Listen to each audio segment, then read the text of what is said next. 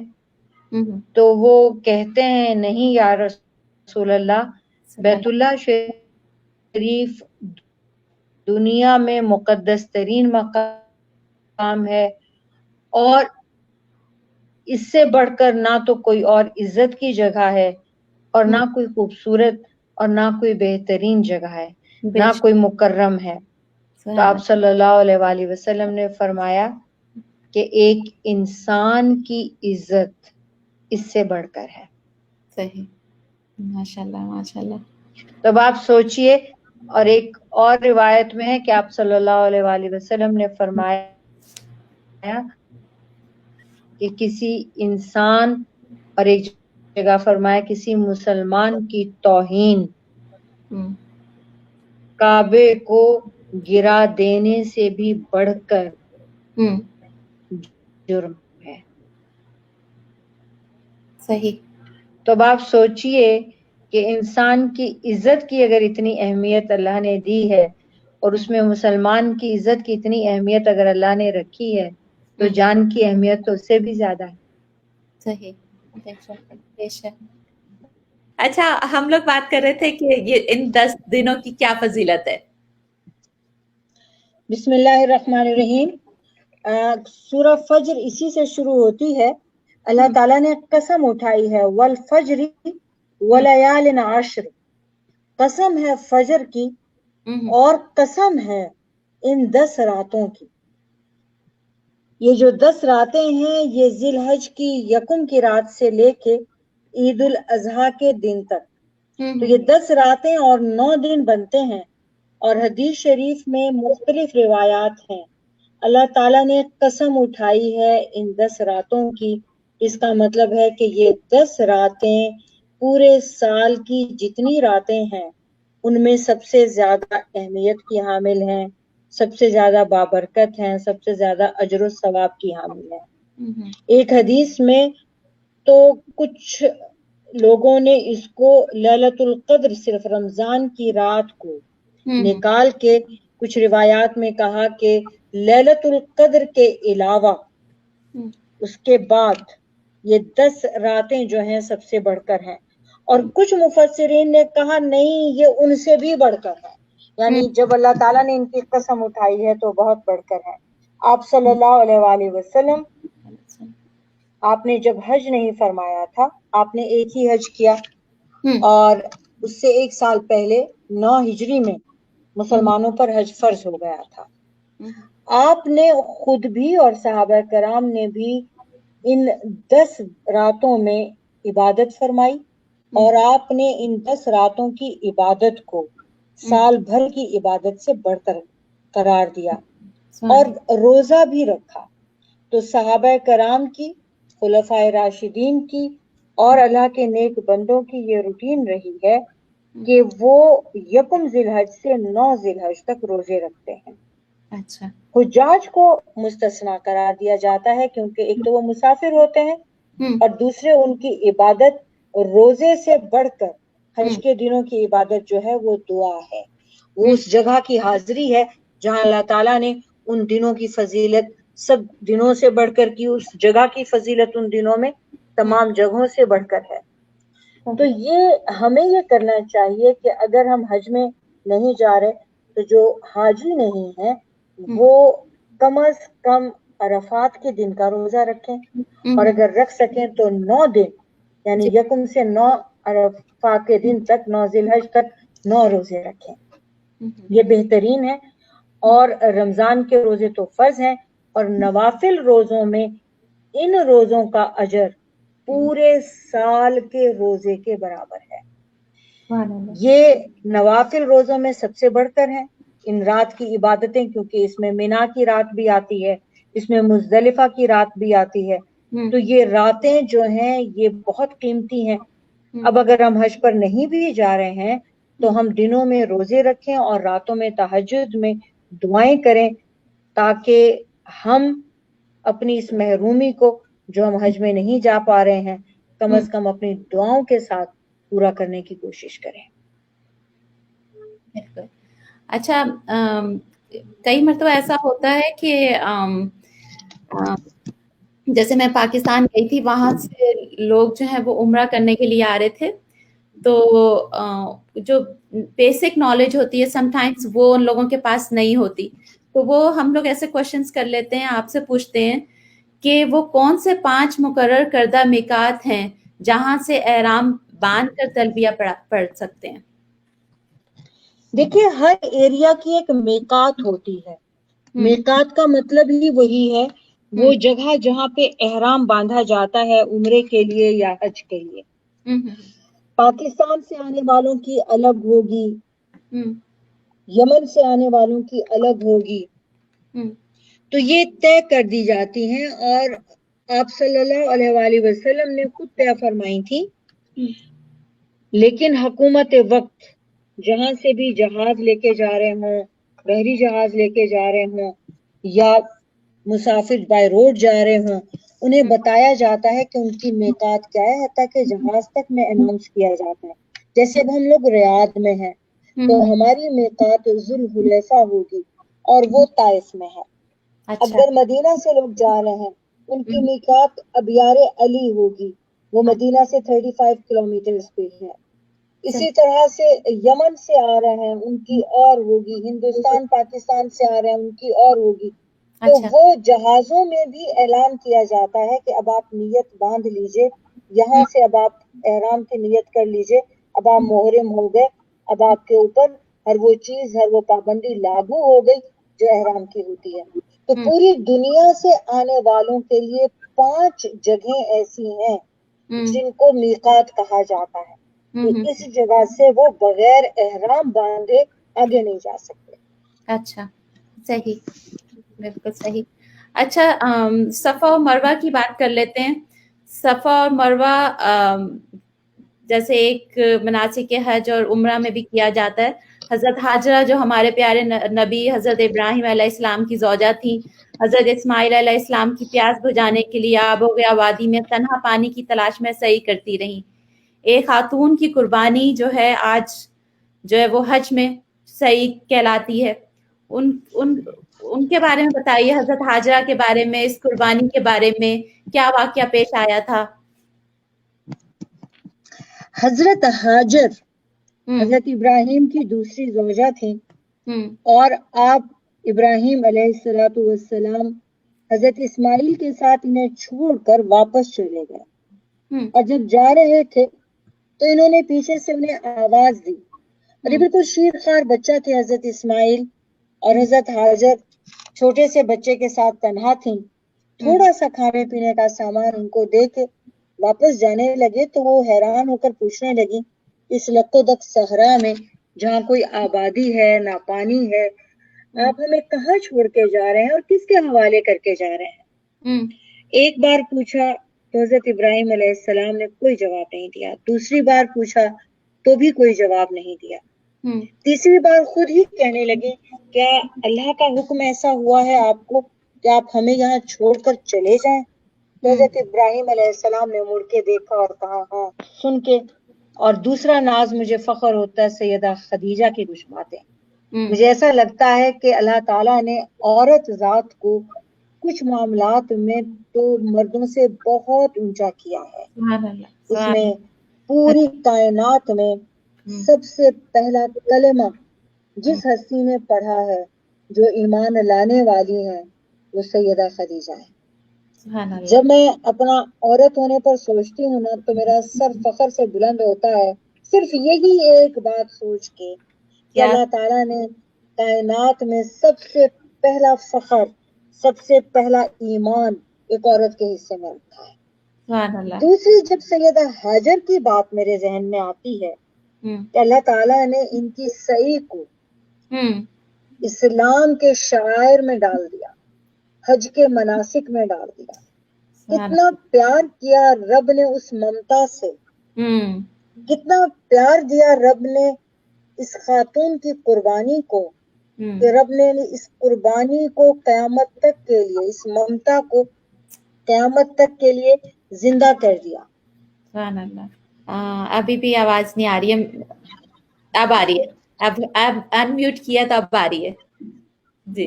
اچھا ایسا ہے, بیچ میں کال آئی تو خود بخود ہی کٹ گیا. اب حالانکہ میں نے سب بند کیا ہوا ہے پھر بھی پتہ نہیں کیا مسئلہ ہے. اچھا اتنا ٹچی سا ٹاپک تھا, آپ کو میرا خیال ہے ایڈٹ کرنا پڑے گا, یہ پروگرام لائیو تو نہیں ہو سکتا. نہیں, اس کو میں اسی لیے میں اس کو کنٹینیو رکھے ہوئے کہ درمیان میں جو بھی ہماری بات ہو رہی ہے تو وہ میں ایڈٹ کر دوں گی. بس ٹھیک ہو گیا. اچھا حضرت ہاجر سے ہی پھر میں دوبارہ شروع کرتی ہوں. جی. اب حضرت ہاجر آپ حضرت اسماعیل علیہ السلام کو لے کے کچھ دن ہی گزرے تھے کہ سب کچھ ختم ہو گیا. اور جب پانی ختم ہوتا ہے تو سیدہ ہاجر پریشان ہو جاتی ہیں کہ وہ شیرخوار بچہ ایڑیاں مارنے لگتا ہے زمین پہ اور پریشان ہے, پانی کی پیاس ہے, اور دور دور تک نہ کوئی پانی ہے نہ کوئی انسان نظر آتا ہے. تو یہ بھاگتی ہیں, ایک پہاڑی پہ چڑھتی ہیں, وہ جو صفا کی پہاڑی ہے, دور دور تک دیکھتی ہیں کوئی نظر نہیں آتا. پھر اس کے بعد بیچ میں میدان ہے. اب جب یہ صفا سے دیکھتی ہیں تو سیدنا اسماعیل علیہ السلام لیٹے ہوئے نظر آتے ہیں, انہیں اطمینان ہو جاتا ہے. اب بیچ میں میدان ہے, اس کے دوسری طرف مروہ ہے. اب اس میدان میں جب یہ آتی ہیں تو انہیں اپنا بیٹا نظر نہیں آتا تو دوڑ لگا دیتی ہیں. اس دوڑ کا نام سعی ہے. ویسے سعی کا مطلب کوشش کرنا بھی ہے, اور ان کی کوشش بھی تھی کہ پانی مل جائے, لیکن یہاں سعی کا مطلب بالخصوص دوڑ لگانا ہے. دوڑ پڑتی ہیں کہ کہیں بیٹا نگاہوں سے اوجھل ہے تو کہیں خدا نہ خواستہ کوئی جانور نہ آ جائے. پھر مروہ پہاڑی پہ چڑھ جاتی ہیں, پھر وہاں سے چاروں طرف دیکھتی ہیں کہ کہیں کوئی نظر آ رہا ہے یا نہیں. جب کوئی انسان نظر نہیں آتا آوازیں لگاتی ہیں, جب کوئی نظر نہیں آتا تو بیٹے کو دیکھتی ہیں کہ وہ ٹھیک ہے, کیونکہ وہ ایڑیاں رگڑ رہے ہیں, وہ ہاتھ پیر چلا رہے ہیں, تو سمجھ میں آ رہا ہے کہ بیٹا ہوش میں بھی ہے اور بیٹا ٹھیک بھی ہے. مطلب یہ دیکھیے کہ ان کو اطمینان ہوتا ہے پہاڑی پہ چڑھ کے بیٹے کو دیکھنے کا بھی, اور یہ لوگوں کو پکارتی ہیں, اور بیچ میں یہ دوڑ لگا دیتی ہیں کہ بیٹا نگاہوں سے اوجھل ہے, اور اس بیچ یہ دعا مانگتی ہیں کہ الہی میری مدد کر دے, میرا بچہ پیاسا ہے. اس لمحے میں دل میں یہ سوچتی ہوں کہ اللہ تعالیٰ کو کتنا پیار آیا ہے کہ اللہ نے اپنی محبت کو بھی ممتا سے تشبیہ دی ہے. سبحان اللہ. اللہ تعالیٰ فرماتے ہیں, حدیث قدسی ہے کہ اللہ تعالیٰ نے اپنی رحمت کا 1000واں حصہ اس دنیا میں بھیجا ہے اور 999 حصے اپنے پاس رکھے ہیں, اور وہ جو 1000واں حصہ اس دنیا میں بھیجا ہے اس میں سے بھی سب سے زیادہ ماؤں کی چھاتیوں میں ڈال دیا ہے. اب آپ یہ دیکھیں کہ رب نے اپنی محبت کو کہ وہ 70 ماؤں سے بھی بڑھ کر اپنی مخلوق کے ہر بندے سے محبت کرتا ہے. یعنی اب یہ تو انکنڈیشنل ہو گیا نا کہ وہ مانتے ہیں نہیں مانتے ہیں, نیک ہیں بدکار ہیں گنہگار ہیں واٹ ایور, اس کے بندے ہیں, بس یہی کافی ہے. تو ہر بندہ جو اس دنیا میں انسان پیدا ہوا ہے اس کو وہ 70 ماؤں سے بڑھ کر پیار کرتا ہے. اس نے اپنی مخلوق کی محبت کی مثال جب دی تو ممتا سے دی. اس تشبیہ پہ میں صدقے واری جاتی ہوں اور میں ناز کرتی ہوں کہ میں بھی ماں ہوں. صحیح, بے شک. اور اللہ نے ممتا سے اپنی رحمت کو تشبیہ دی, اور اس کی ممتا کو سیدنا ابراہیم علیہ السلام کی زوجہ سیدہ ہاجر کی ممتا کو اللہ نے ایسا کیپچر کیا اور پھر ایسا محفوظ کیا اور پھر ایسا اس کو ناز اور فخر سے نواز دیا کہ قیامت تک کے لیے وہ ہمارے اسلامی رکن کا ایک مناسک قرار دیا. ویسے ہی اس کو یاد رکھنا ہے, اس کو بھولنا ہی نہیں ہے.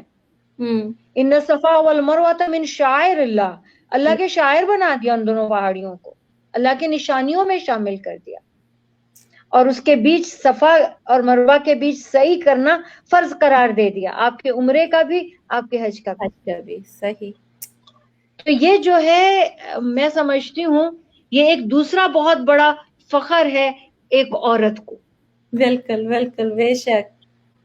اب اس میں حضرت اسماعیل علیہ السلام, اب یہ 7واں چکر مکمل ہوتا ہے, مروہ پہ ہیں اور دیکھتی ہیں کہ زمین سے پانی پھوٹ رہا ہے, بیٹے کے قریب قریب چشمہ ابل رہا ہے, اور پھر دوڑ لگاتی ہیں اور آتی ہیں اور اس چشمے سے خود بھی سیراب ہوتی ہیں, بیٹے کو بھی پلاتی ہیں, اور اس کے بعد اس چشمے پر سیدہ ہاجر کا قبضہ ہے.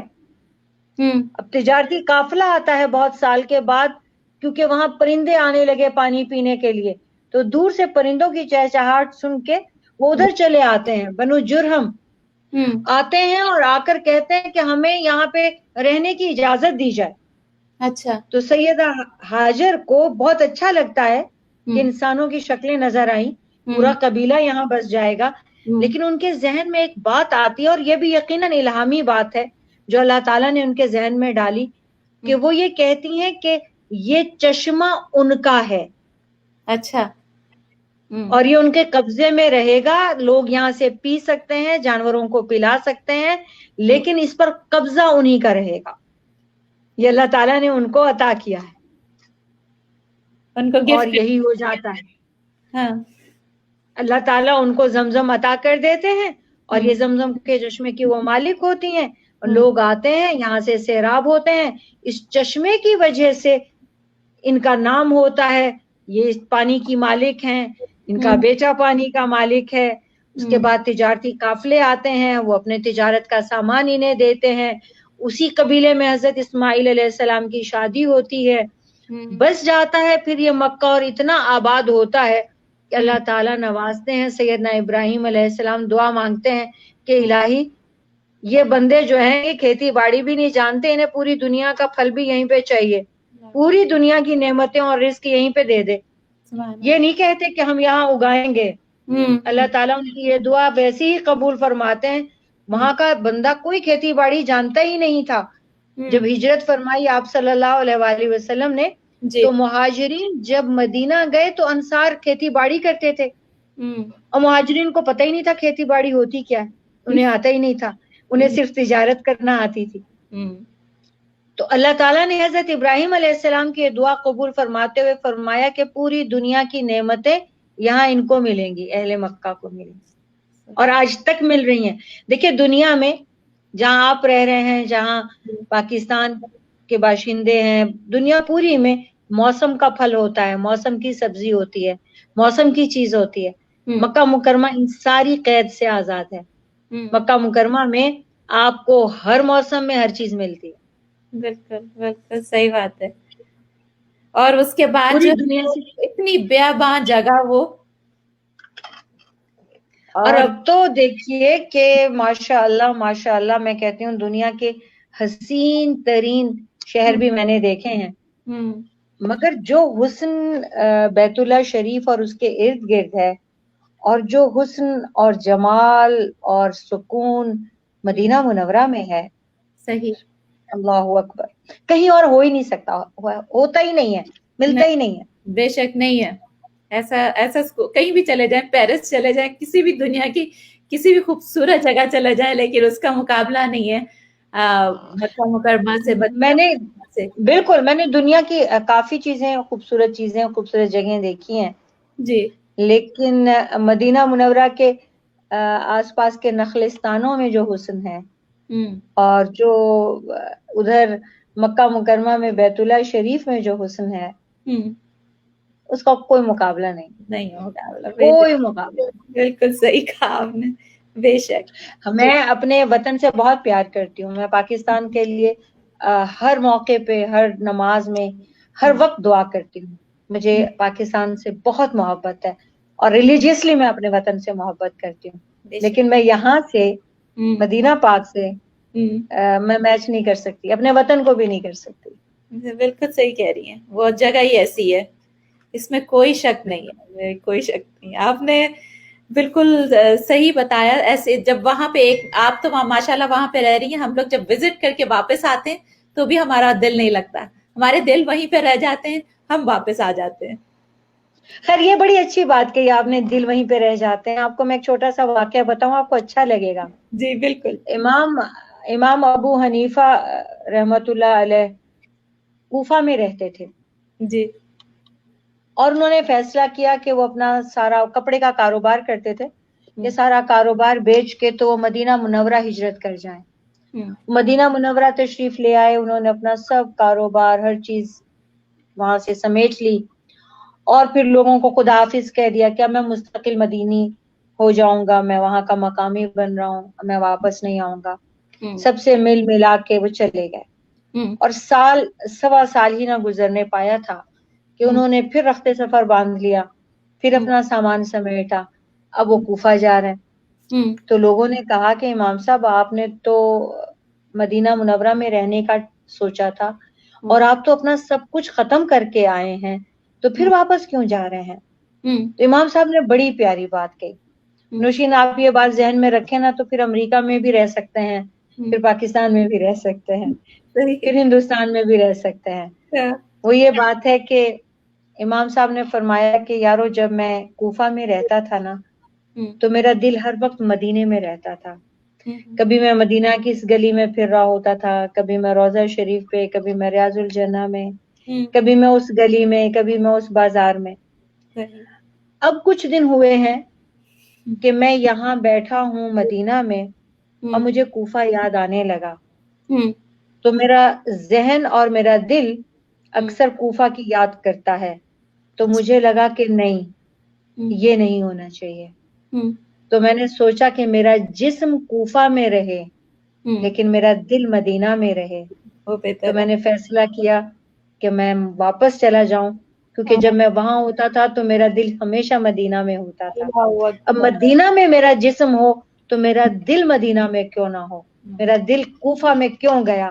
میں اس بات کی اپنے جسم کو واپسی کی سزا دے رہا ہوں.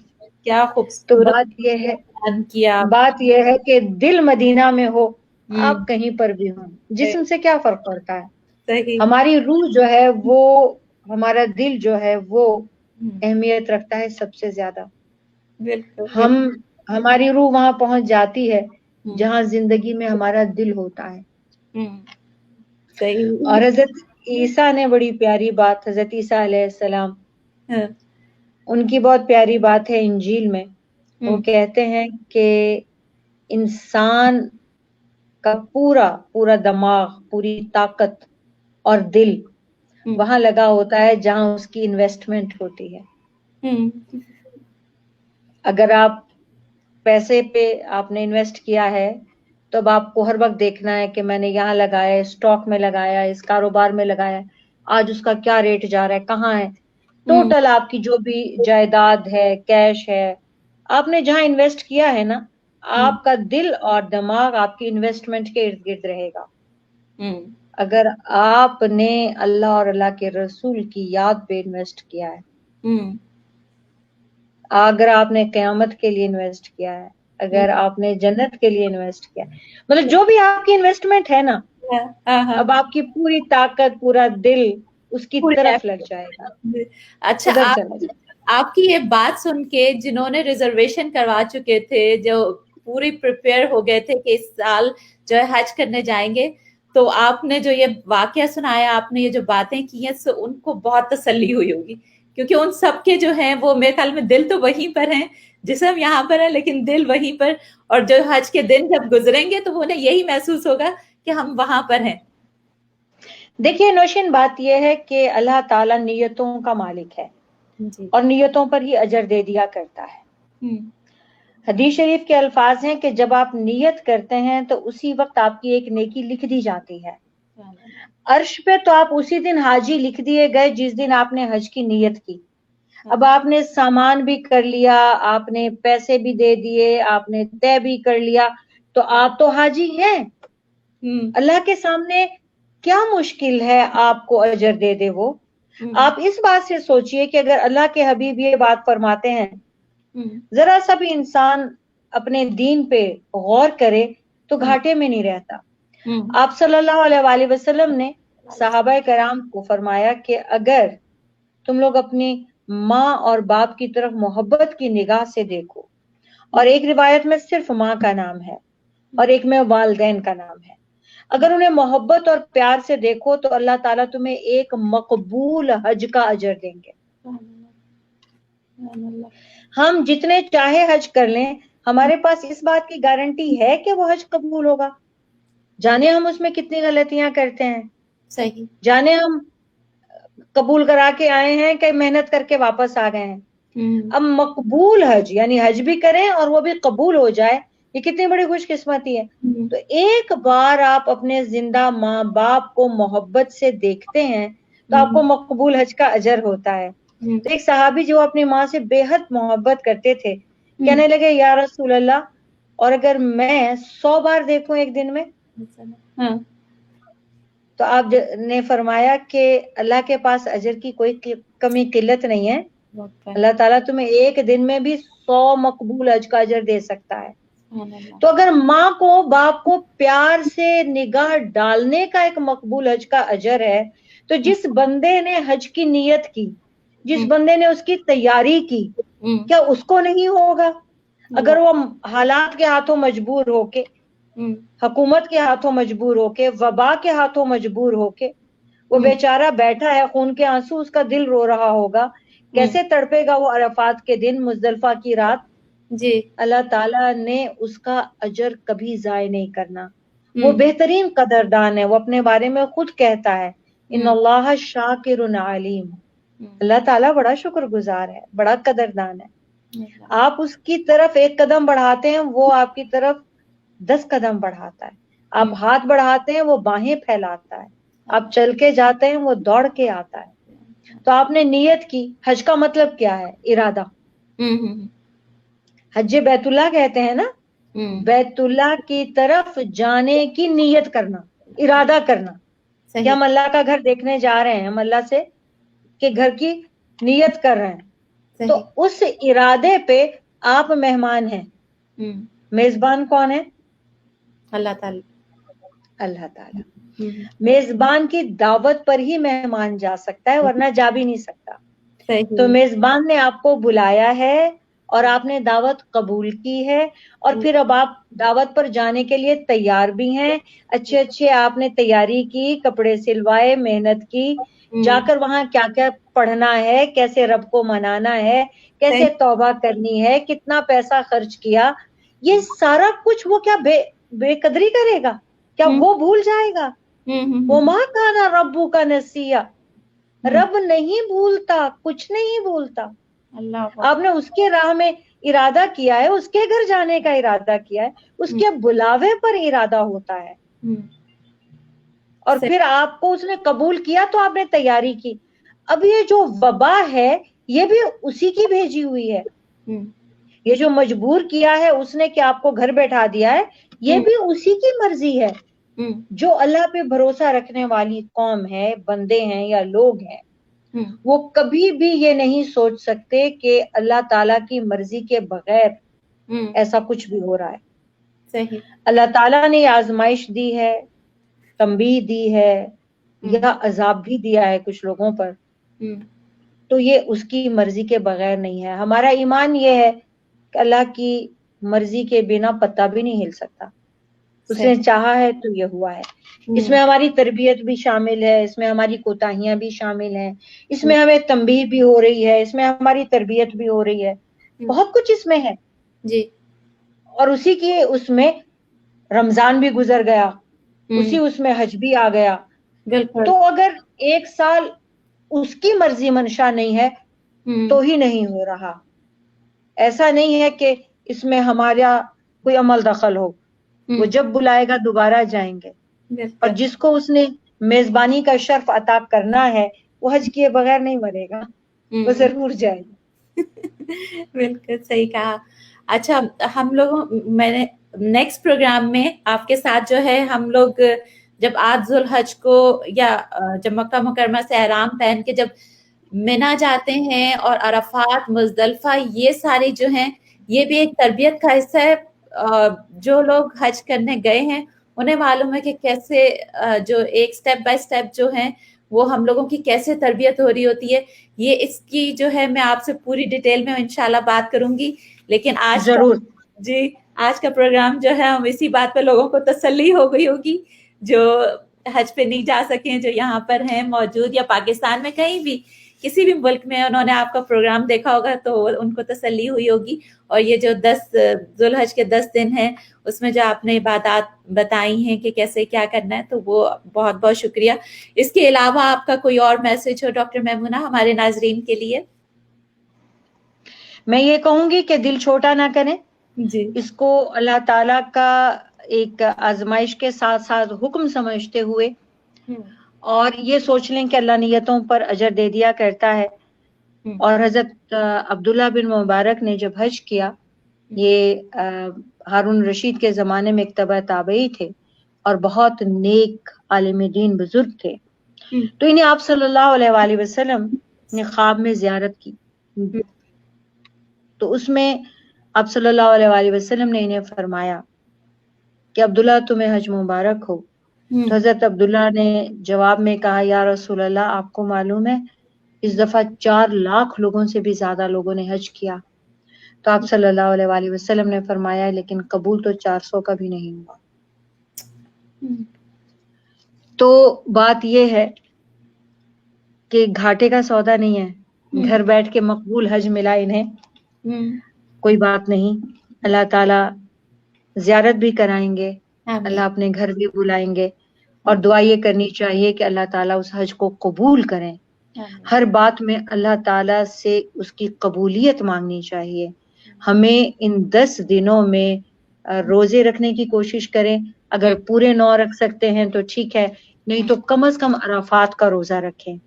اس سے حدیث مبارکہ ہے کہ پچھلے پورے سال کے گناہ معاف ہو جاتے ہیں, اور ایک اور روایت ہے کہ پچھلے اور اگلے 2 سالوں کے گناہ معاف ہو جاتے ہیں.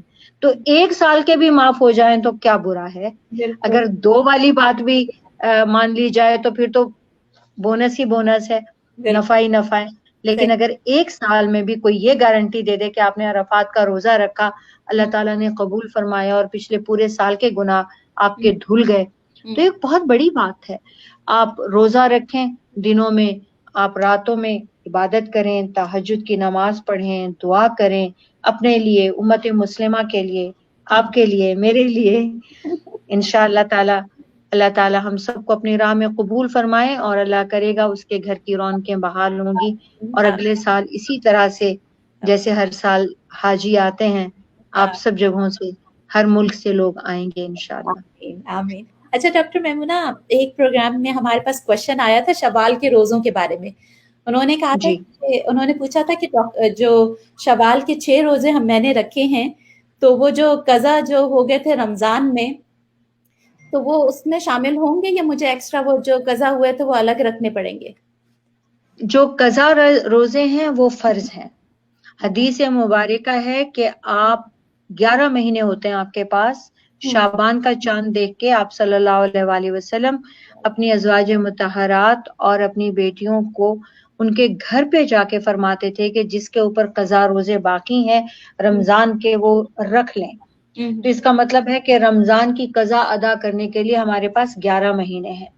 لیکن شوال کے 6 روزے نوافل روزے ہیں, اور یہ صرف شوال ہی میں رکھے جا سکتے ہیں. اگر کوئی بندہ یہ 6 روزے رکھنے کے بعد اپنے قضا روزے بھی شوال میں رکھنا چاہے تو بھلے رکھے, لیکن ان 6 شوال کے روزوں کی بہت اہمیت ہے. دیکھیے آپ صلی اللہ علیہ وآلہ وسلم نے حدیث مبارکہ میں فرمایا کہ رمضان کے فرض روزے اور کچھ نوافل روزے اگر کوئی بندہ رکھ لے تو وہ سال بھر کے روزے رکھنے کے برابر ہے. ایک میں تو یہ ہے کہ رمضان کے پورے روزے اور شوال کے 6 روزے رکھ لینا پورے سال کے روزوں کے برابر ہے. اور ایک روایت میں ہے شوال کے 6, عرفات کے دن کا 1, اور محرم کے, پہلے تو عاشورہ ہی کا صرف 10 محرم کا رکھا جاتا تھا, پھر آپ صلی اللہ علیہ وسلم نے فرمایا کہ اس کے ساتھ آگے یا پیچھے 9 یا 11 کو بھی شامل کر لیں. تو صحابہ کرام رمضان کے روزے فرض, اس کے علاوہ 6 شوال کے, 1 عرفات کا, 2 محرم کے, اپنے اوپر انہوں نے لازم کر لیا تھا کہ یہ 4 روزے جو ہیں, یہ 9 روزے جو ہیں 6 شوال کے اور 3 یہ لازماً رکھنے ہیں. اچھا کچھ لوگ ذی الحج کے 9 روزے بھی ضرور رکھتے ہیں, ان کے بارے میں مستقل ایک پوری یعنی احادیث ہیں کہ ان کا اجر جو ہے بہت زیادہ ہے, بہت بڑھ کر ہے. تو بہتر یہ ہے کہ ہمیں جب جہاں جہاں سے بھی موقع ملے وہیں انویسٹ کر دیں, اور یہ انویسٹمنٹ تو وہ ہے کہ اس میں بڑھتا جائے گا, بڑھتا ہی چلا جائے گا اور ہمارے ہی کام آئے گا. بالکل, نہیں بہت اچھی انویسٹمنٹ بتائیے. ہم لوگ آپ کے ساتھ رہیں گے تو بہت اچھے بزنس وومن بن جائیں گے, بزنس مین انشاءاللہ. اس کے ساتھ ہی ہم اپنا پروگرام اختتام کو کرتے ہیں. آپ کا بہت بہت شکریہ ڈاکٹر میمونہ. اور ڈاکٹر میمونہ سے اگر آپ لوگوں کے کوئی کوشچنس ہیں روزوں کے بارے میں, یا کوئی بھی کسی طرح کا بھی کوئی کوشچن ہے, تو مجھے میسج کریں, یا ڈاکٹر میمونہ کو بھی آپ لوگ کر سکتے ہیں. اور اللہ تعالیٰ سے دعا ہے کہ یہ ہماری چھوٹی سی کوشش جو ہے اس بار اپنی بارگاہ میں قبول فرمائیں. اللہ نگہبان. ہمارا پروگرام دیکھتے رہیں life style T V channel پہ. السلام علیکم ورحمۃ اللہ وبرکاتہ. وعلیکم السلام ورحمۃ اللہ.